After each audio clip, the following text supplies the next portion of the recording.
My name is Daniel Husky, and this is for my online public speaking class, and this is my audience.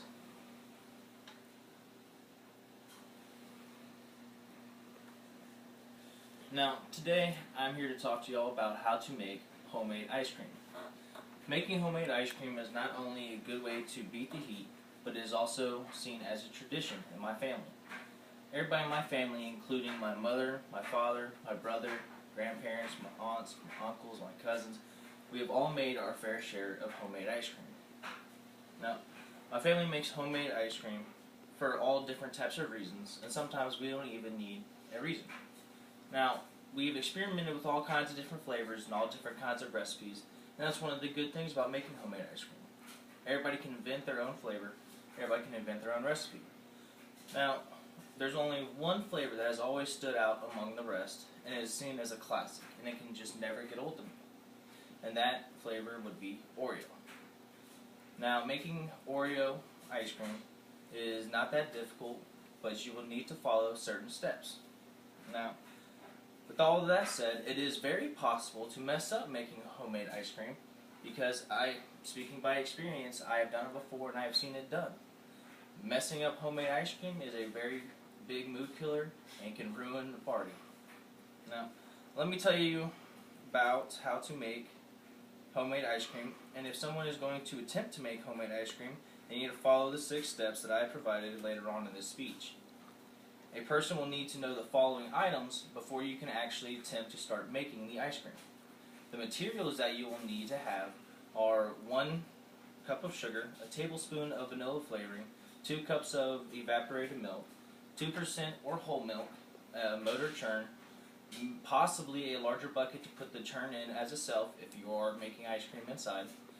You will need to have, as well as extra ice, and you'll need to have rock salt whenever you are actually churning the ice cream, making the product. Now, I'm going to go ahead and tell y'all the process of how to make homemade ice cream. Now, step 1. You need to set up an area of where you're going to make ice cream. If you're going to make it inside, you need to have a larger bucket with the churn inside, so that way salt water does not get on your floor, on your rug, or whatever you need. If you're going to make it outside, and if you do not have a larger bucket to put it in, just make sure that you are not near anything where the salt water is going to kill any plants. Step 2. You're going to need to take out 2 sleeves of Oreos. You will need to put them into a Ziploc bag. 2 sleeves is equivalent to 30 Oreos. You put it into a Ziploc bag. I prefer to hand crush my Oreos. This way it doesn't make the Oreo pieces too fine and it doesn't leave them too big, thus creating the best mixture for the Oreo ice cream. Now, step 3, you will need to create the mix that goes into the canister that will become part of your finished product. You will need to mix the 1 tablespoon of vanilla flavoring, the 2 cans of evaporated milk, and the 1 cup of sugar. Now, when you put all of this into the canister, you will begin step 4. Step 4, you will add the crushed up Oreos into the canister along with all of the mix, and then you will fill it up all the way to a cutoff line that is actually inside of the canister that will tell you that you need to stop filling it up.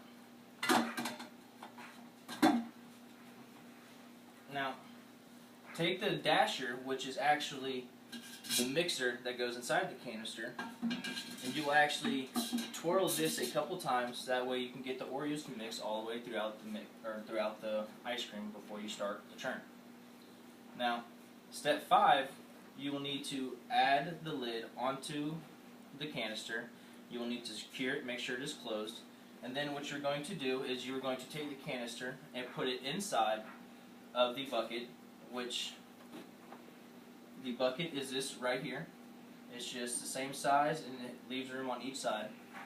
And what you're going to do is you're going to fill it with 1/3 of chunked ice all the way around, and then you're going to sprinkle a cup of rock salt on top of the ice, and you will repeat this process 3 times.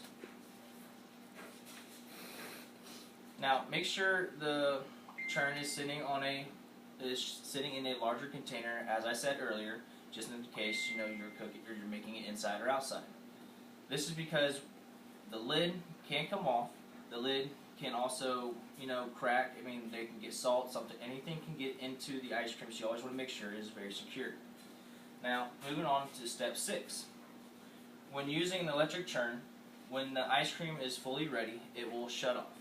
It will shut off by itself automatically, but sometimes it can get clogged or stuck, so you always want to make sure you give it a good shake to make sure the ice does not just clog up the churn. Now, you want to let it sit for about 5 minutes as you clear off all the excess ice and salt, so that way none of it can get into the ice cream once you take the lid off.